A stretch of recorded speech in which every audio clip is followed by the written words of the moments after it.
Marami po. Nakalimutan ng mga tao sa gobyerno na hindi nila pera yung ginagastos nila.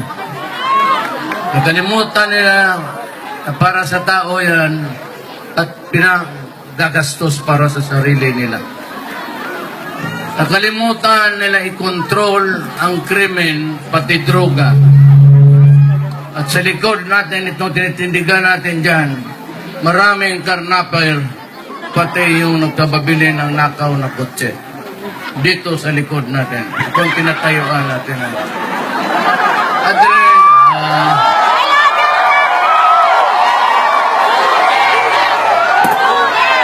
ayaw ko naman. Ano kasi, ayaw ko talaga manakit ng tao. Kapwa tao. Gusto ko magkaintindihan lang tayo. Pati kanina sa motorcade, wala akong sinisinya sa tao kung hindi ganon. Tapos sabi ko ganon.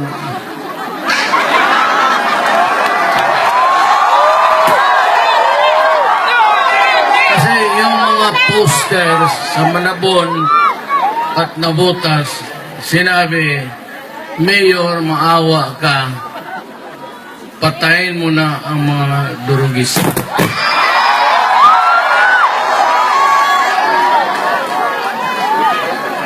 Well, ako naman, kung yan ang gusto ninyo, gawain ko na rin yan noon sa Davao. Kung mayor ako, ang problema nito ganito, bakit itong mga tagobyerno, pati yung mga opisyal ng pulis, are too polite, masyadong magalang. Pag sinabi, sabi ni Mayor Duterte, hindi naman, ano lang, hindi marunong manakot. Pwede mo takutan ito, patayin itong putang ina to. Walang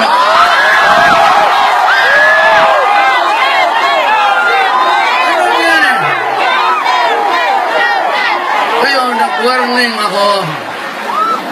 Nagsabi ako kay Alan, kapwa ako dito mga tao sa gobyerno.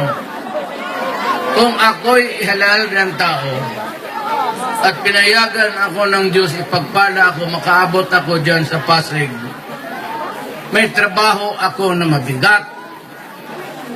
Huwag lang ninyo akong pahirapan at barabarahin. Kasi pag ginawa ninyo yan at napundi ako at wala akong magawa dahil pinapahirapan ninyo ako, bobogin ko itong gobyerno to, palitan ko ng bago. Sumama.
ako, ang problema nito ganito.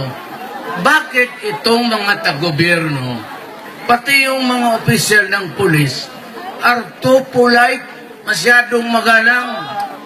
Eh pag sinabi, sabi ni Mayor Duterte, hindi naman, ano lang, hindi marunong manakot. Pwede mo takutan ito, patayin itong putang ina to. Walang ano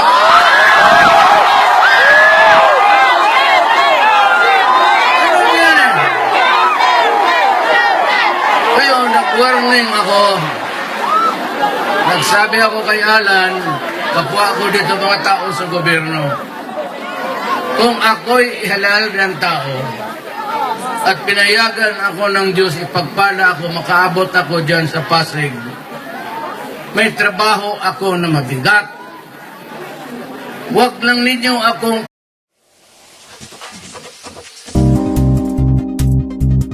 marami po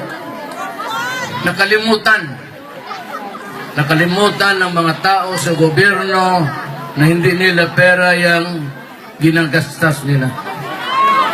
Nakalimutan nila na para sa tao yan at pinagagastos para sa sarili nila. Nakalimutan nila i-control ang krimen, pati droga. At sa likod natin, itong tinitindigan natin dyan, maraming karnapper, pati yung nagkababili ng nakaw na kotse. Dito sa likod natin. Itong tinatayuan natin. Adre,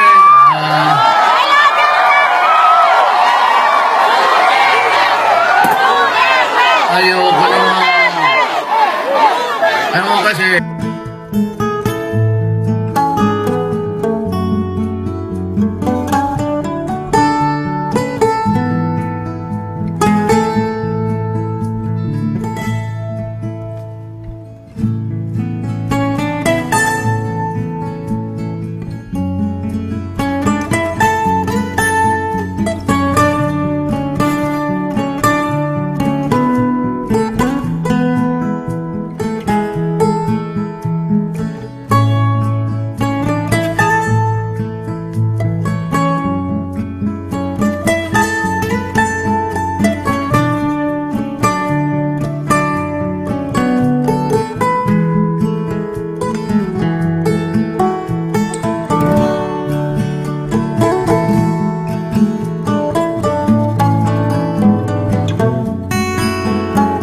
pahirapan at barabarahin.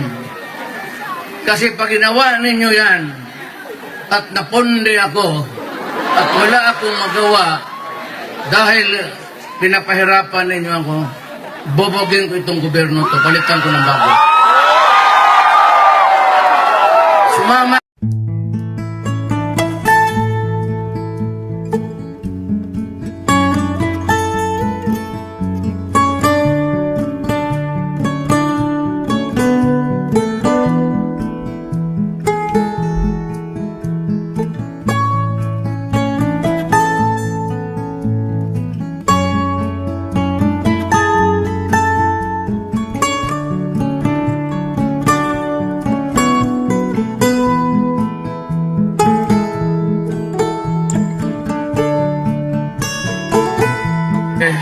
Ayaw ko talaga manakit ng tao. Kapwa tao. Gusto ko magkaintindihan lang tayo. Pati kanina sa motorcade, wala akong sinisinya sa tao kung hindi ganon. Tapos sabi ko ganon.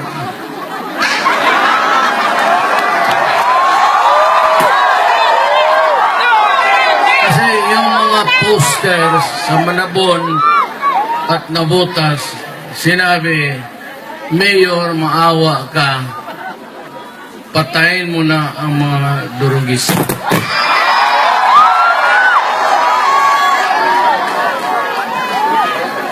Well, ako naman, kung yan ang gusto ninyo, gawain ko na rin yan noon sa Davao.